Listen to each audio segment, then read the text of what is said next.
5, di mana kami mendapatkan materi yaitu sinar inframerah. Sebenarnya kelompok kami berjumlah 5 orang, satu izin karena ada acara persembahyangan atas nama kemudian tadi. Baik, langsung saja. Sebelum itu kami buka presentasi dengan pengajar. Baik, langsung saja. Yang pertama yaitu latar belakang, di mana ilmu fisika sendiri menyangkut banyak materi. Salah satunya adalah gelombang elektromagnetik. Ada beberapa jenis gelombang elektromagnetik. Salah satunya adalah sinar inframerah, di mana inframerah memiliki panjang gelombang yang lebih panjang dari cahaya tampak dan lebih pendek dari gelombang radio. Penggunaan sinar inframerah memberikan banyak manfaat bagi manusia, misalnya di bidang komunikasi dan kesehatan. Namun, sinar inframerah juga memiliki beberapa efek samping dalam penggunaannya bila digunakan secara berlebihan dan tidak sesuai dengan prosedur. Nah, adapun rumusan masalah kami yaitu ada 4. Yang pertama itu adalah pengertian dan karakteristik dari sinar inframerah. Yang kedua adalah bagaimana proses terjadinya sinar inframerah. Terus yang ketiga adalah apa saja pemanfaatan sinar inframerah dalam kehidupan sehari-hari. Selanjutnya yaitu apa dampak jangka panjang dari penggunaan sinar inframerah. Selanjutnya ada tujuan. Adapun tujuan kami yaitu yang pertama untuk mengetahui pengertian dan karakteristik dari sinar inframerah. Yang kedua yaitu untuk mengetahui proses terjadinya sinar inframerah. Yang ketiga untuk mengetahui pemanfaatan sinar inframerah dalam kehidupan sehari-hari. Yang keempat untuk mengetahui dampak jangka panjang dari penggunaan sinar inframerah. Selanjutnya itu ada manfaat. Yang pertama itu manfaat bagi siswa, di mana dapat memperoleh pemahaman yang lebih mendalam tentang sinar inframerah. Terus yang kedua itu adalah manfaat bagi sekolah, dapat digunakan untuk panduan belajar bagi siswa lain.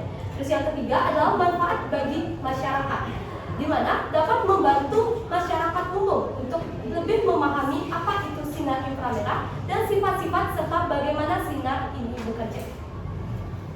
Selanjutnya yaitu metode analisis data, di mana dalam makalah ini kami menggunakan metode analisis data, analisis deskripsi kualitatif, di mana analisis data ini dilakukan dalam penelitian ini dimulai dengan mengumpulkan data-data melalui hasil studi literatur, baik dari jurnal online maupun website yang terkait dengan materi, lalu menggambarkannya secara sistematis.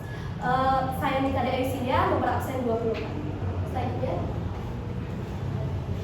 Selanjutnya sebelumnya perkenalkan saya Nida Sudana Surat, ini absen 34. Selanjutnya ada pengertian dan karakteristik sinar inframerah. Sinar inframerah merupakan radiasi gelombang elektromagnetik yang memiliki panjang gelombang antara 700 nanometer dan 1 mm. Diketahui bahwa merah berasal dari bahasa Latin yaitu infra yang berarti bawah. Merah merupakan warna dari cahaya tampak dengan gelombang terpanjang. Adapun karakteristik sinar inframerah, yang pertama tidak dapat dilihat oleh manusia, yang kedua tidak dapat menembus materi yang tidak tembus pandang, yang ketiga dapat ditimbulkan oleh komponen yang menghasilkan panas, yang keempat panjang gelombang pada inframerah memiliki hubungan yang berlawanan atau berbanding terbalik dengan suhu. Yang kelima, panjang gelombang sinar inframerah lebih panjang dari cahaya tampak, tetapi lebih pendek dari radiasi gelombang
konsentrasi. Yang kedua, meningkatkan jarak pandang hidup. Yang ketiga, mencegah asam urat. Yang keempat, sebagai alat kesehatan. Dan kelima, menyembuhkan cacar. Adapun dampak jangka panjang dari penggunaan sinar inframerah, efek samping atau dampak dari sinar inframerah yang pertama menyebabkan kulit terbakar, yang kedua menyebabkan kerusakan jaringan retina mata, dan yang ketiga menyebabkan kanker kulit, dan keempat menyebabkan penuaan dini. Baik, sebelumnya perkenalkan nama saya Fikari Ikaira Misha, nomor absen 27. Yang selanjutnya ada kesimpulan. Yang pertama, sinar inframerah merupakan radiasi gelombang elektromagnetik yang memiliki panjang gelombang antara 700 nanometer dan 1 mm. Adapun karakteristik sinar inframerah diantaranya tidak dapat dilihat oleh manusia dan tidak dapat menembus materi yang tidak tembus pandang. Yang kedua, sinar inframerah dihasilkan oleh proses di dalam molekul dan benda panas. Yang ketiga, efek samping dari sinar inframerah seperti menyebabkan kulit terbakar, menyebabkan kerusakan jaringan retina mata, kanker kulit, dan penuaan dini. Yang keempat yaitu sinar inframerah memiliki banyak manfaat bagi kehidupan sehari-hari, khususnya di bidang komunikasi seperti sebagai sistem sensor dan sebagai kamera tembus pandang.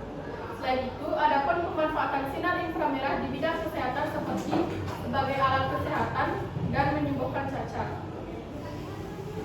Yang selanjutnya ada saran. Yang pertama itu saran kepada siswa. Siswa diharapkan untuk lebih mendalami konsep dasar tentang sinar inframerah. Yang kedua, kepada sekolah. Sekolah diharapkan bisa memfasilitasi alat yang menggunakan sinar inframerah sehingga siswa dapat mengenal alat apa saja menggunakan sinar inframerah. Dan yang ketiga, kepada masyarakat. Masyarakat diharapkan lebih memahami tentang manfaat dan dampak dari adanya sinar inframerah. Baik, terima kasih atas perhatiannya. Kami membuka sesi tanya. Baik, Widya Sam. Baik, perkenalkan nama saya Widya Sam, dosen Bapak.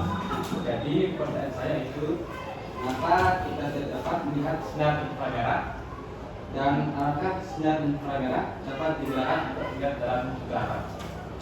Baik, terima kasih atas pertanyaannya. Mungkin kami akan berdiskusi kembali.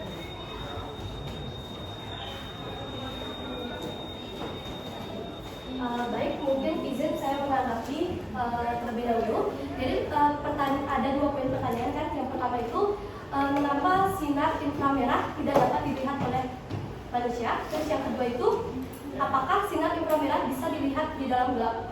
Ya, jadi yang pertama itu kenapa sinar inframerah itu tidak dapat dilihat secara langsung oleh mata manusia. Itu mungkin karena panjang gelombang dari sinar inframerah itu lebih pendek dibandingkan saya ulangi, gelombang sinar inframerah itu lebih panjang dibandingkan dengan cahaya tampak sehingga sulit untuk mata manusia melihat sinar tersebut. Mungkin tapi dapat juga dilihat dengan alat yaitu seperti kamera inframerah atau termograf. Mungkin dari teman saya ada tambahan? Baik, izin menambahkan, sinar inframerah tidak dapat dilihat oleh manusia, namun sinar inframerah dapat dideteksi oleh instrumen seperti kacamata, penglihatan malam, atau kamera inframerah.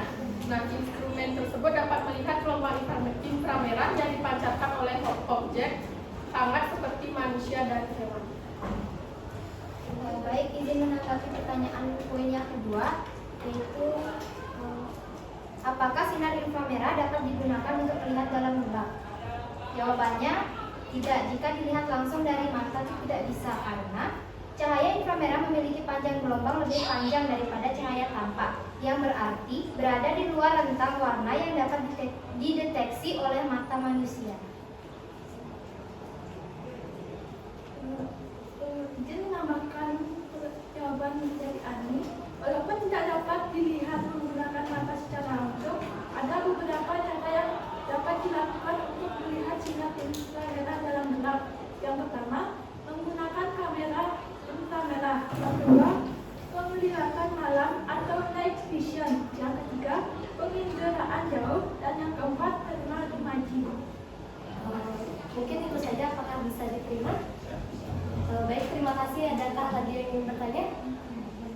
Jika tidak, kami tutup presentasi ini dengan para pesan. Om Santi Santi Santi Om.